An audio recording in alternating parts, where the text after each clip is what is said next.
만들어 봅시다, 여러분.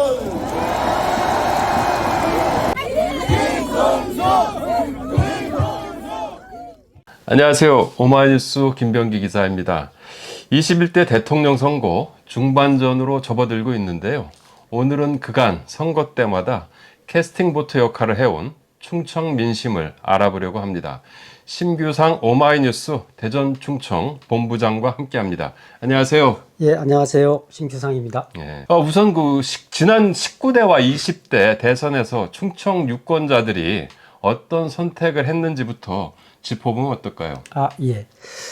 19대와 20대가 각각 엇갈린 선택을 했었죠. 예, 예. 지난 19대 대선에서 충청권은 문재인 더불어민주당 후보에게 당시 압도적 지지를 보냈습니다. 예.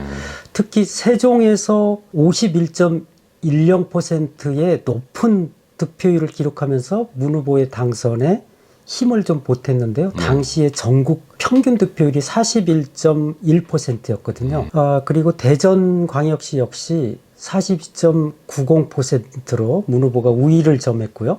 충남과 충북에서도 그 38.60%의 지지율로 1위를 차지했습니다. 당시는 문재인, 홍준표 그리고 안철수 후보 3자 대결 구도였습니다. 하지만 20대 대선에서는 판세가 뒤집혔습니다. 양자 구도였죠. 윤석열 국힘 후보하고 이재명 후보 간의 양자 대결 구도였는데요. 충남, 대전, 충북에서 전국 평균보다 다소 높은 지지로 이제 그 윤석열 후보가 승리해서 보수 강세 지역으로 이제 돌아섰죠. 민주당 이재명 후보는 세종에서만 그 근소한 평균보다 우위를 점했고요. 충남, 충북, 대전에서는 전국 평균보다 낮은 득표율을 보였습니다.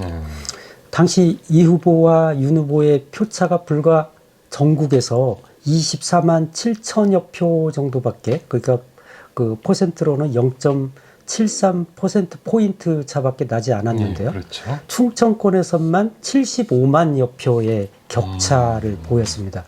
따라서 이게 충청권에서 승리하면 이긴다라는 공식을 재확인했고, 동시에 충청권 유권자들이 표심의 변화를 좀 보여준 그런 선거였습니다. 그럼 지난 대선에서 이재명 후보가 한 표라도 이겼다면은 선거 결과가 달라졌네요. 그렇습니다. 충청권에서 한 표만 더 이렇게 얻었다고 한다면 결과가 달라졌을 겁니다. 왜냐하면 충청권 주민 유권자들이 선택하면 무조건 충청에서만 이기면 승리한다라는 공식은 지난 14대 대선부터 줄곧 유지해온 그런 결과이기 때문에 그렇다고 보여집니다. 그럼 이번엔 좀 어떤가요? 그 충청 지역 여론조사가 좀 발표가 됐지요? 네네. 충청 민심 누굴 가리키고 있나 이걸 좀 보면 일관된 추이를 지금 보이고 있습니다. 그 선거운동 중반에 현재 접어들었는데 여러 그 발표된 여론조사를 보면 20대보다는 19대 그 문재인 대통령 후보가 이겼을 때하고 유사한 흐름을 보이고 있습니다. 지난 20일까지 여론조사를 좀 총괄해서 좀 보면 민주당 이재명 후보 쪽으로 크게 민심이 기울어져 있고요. 정당 지지율, 후보 선호도 등에서도 모든 지표에서도 앞섭니다. 이 중 좀 하나만 소개하면 대전, 충남, 세종 지역민을 대상으로 한 여론조사가 있는데요. 다른 여론조사는 이게 충청권 샘플이 되게 작은데, 이 여론조사는 TJB 그 대전 방송하고 DT뉴스가 공동으로 여론조사를 했는데, 샘플이 약 그 충청권 유권자 1000여 명을 대상으로 해서 한번 소개할 만하다고 좀 보여지거든요.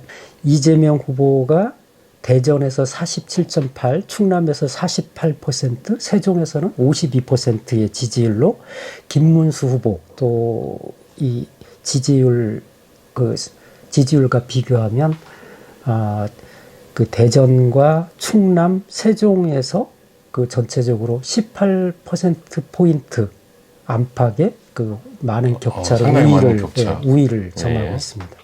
그럼 그게 지금 19대 대선이랑 비교할 땐 좀 어떻습니까? 비슷한 추이라고 했는데. 19대 대선하고 보면 유사한 흐름이다 이렇게 좀 보여집니다. 당시 그 이제 문재인 후보가 예. 당시에 세종에서 약 50%가 넘었고 또 나머지 지역에서도 40%대 이상의 좀 득표를 보였는데요. 1위를 한다는 것은 유사하고요. 이 간의 격차는 조금 더 벌어지는 이런 양상으로 지금 나타나고 있습니다. 그러면은 그 다른 지역 민심과 좀 차별화되는 충청만의 특이점 뭐 이런 것들이 좀 있나요? 충청만의 특징보다는 예. 전국적 흐름과 되게 유사하다 이렇게 좀 말씀드릴 수 있습니다. 예. 현재 이재명 후보의 우세가 그 윤석열 정부에 대한 또는 여당에 대한 국민의힘에 대한 심판론이 강하지 않습니까? 예, 예. 또 국민의힘 내부의 갈등 또는 후보 단일화가 불발 가능성이 매우 큰 상황, 이 복합적으로 작용된 결과로 좀 풀이되고요. 충청 지역 민심도 이와 크게 다르지 않습니다. 다만 다른 지역의 경우 지금 중반에 접어들면서 부동층이 빠르게 줄고 있거든요. 그런데 아직까지 여론조사를 보면 충청에서는 부동층이 두 자리 숫자를 여전히 유지하고 있습니다. 지지 후보가 없다 이런 건데요. 아직 표심을 결정하지 못한 부동층이 타 지역에 비해서는 다소 높게 존재한다 이런 것이 좀 특징이고요. 이들의 선택이 남은 선거 결과에 일정한 영향을 줄 것으로 이렇게 보여집니다. 그럼 그 부동층이 많다고 하셨는데 네네. 과거에도 뭐 이런 흐름이었나요? 충청 지역이 좀 약간 더디게 결정하는 뭐 이런 겁니까? 원래는? 충청 지역의 특징이 예, 예. 또 다른 특징이 예. 마지막까지 좀 흐름을 보고 결정하는 이런 특성이 있습니다. 그래서 이게 부동층이 예, 예. 투표일까지 조금 타 지역에 비해서 두텁게 유지되는 그런 특징이 있습니다. 어떻게 보면 신중한 결정을 예. 하면서 캐스팅 보트 역할을 네. 하는 뭐 이런 네. 거네요. 그래서 캐스팅 보트가 되는 거 아닌가 싶기도 합니다. 이제 그 선거가 열흘 정도 남았지 않습니까? 네네. 이후에 뭐 특별한 변수가 있다면 뭐 어떤 게 있을 수 있을까요? 역대 선거에서 변수로 있던 것들을 이렇게 좀 보면 네. 크게는 세 가지였던 것 같습니다. 하나는 북풍, 충풍이죠. 이게 북한 그렇죠. 이제 예전에 북한을 자극해서 북한을 자극하거나 네. 또는 이렇게 심지어 총을 쏴달라고 요청한 일도 그렇죠. 있지 않습니까? 옛날에. 예. 그리고 뭐 칼기 사건이나 뭐 이런 네. 것처럼 북풍을 유도하는 그래서 북풍이 하나가 있고요. 예, 예. 또 하나는 대형 사건들입니다. 네. 이제 뭐 코로나19나 그 세월호 참사 뭐 이런 것들도 이런 것들이 좀 해당할 수 있겠죠. 그렇죠. 그리고 또 하나 영향을 주는 것이 후보 단일화입니다. 이거 뭐 여야를 막론하고 후보 단일화의 변수 이게 세 가지가 있는데요. 예. 이번 선거에서 북풍 가능성은 없다 이렇게 좀 보여지고요. 그리고 또 설령 예. 있다 하더라도 영향이 되게 미미할 것이라 이렇게 판단이 됩니다. 여당 후보의 후보 단일화 가능성 이건 매우 적고 네. 또 영향도 크지 않을 것으로 이렇게 생각이 됩니다.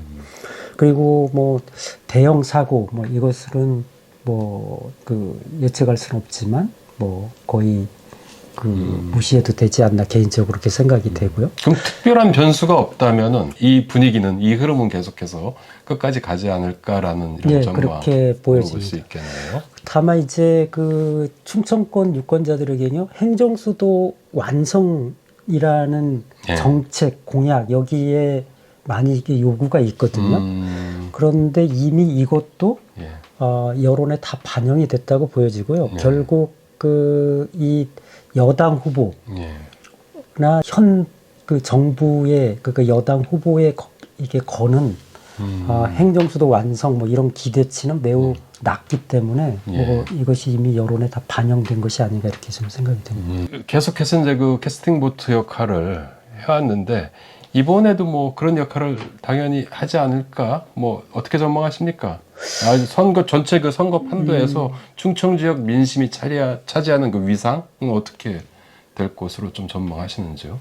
말씀드린 대로 충청권이 선택하면 항상 그 대선에서 승리한다는 공식을 보여주었는데 네. 이번에 21대 대선에 그러면 충청권 관전 선거의 포인트는 뭐냐 이렇게 좀 보면 네.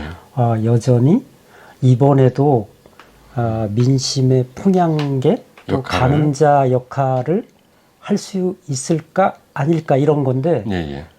그것이 관전 포인트라고 보여지고요. 아. 현재로 보면 또다시 충청권의 선택이 선택하면 대통령이 된다라는 공식을 만들어내지 않을까 이렇게 생각합니다. 그렇게 생각하는 이유는 뭡니까? 아까도 그 말씀드렸듯이 네. 충청권은 그 유권자들은 끝까지 그 추이를 지켜보면서 최종 선택을 하고 하는데요. 현재 여론조사 추이로 보면 그 충청권의 민심은 지금 정권을 교체하는 쪽으로 급격히 쏠려 있다. 이것이 지금 그 뚜렷한 흐름이기 때문에 좀 그렇게 보여집니다. 그렇군요. 신본부장님, 오늘 충청 민심에 네. 대한 이야기를 좀 잘 들었습니다. 마지막으로 이 방송은 10만인 클럽 회원들의 후원으로 제작되고 있습니다. 아래 자막을 보시면 전화번호가 나오는데요. 010-3270-3828입니다. 후원을 원하시는 분은 전화 주시기를 부탁드리고요. 신본부장님 함께 인사드릴까요? 오마이TV 시청자 여러분들한테. 네. 오마이TV 시청자 여러분, 안녕히 계세요. 안녕히 계세요.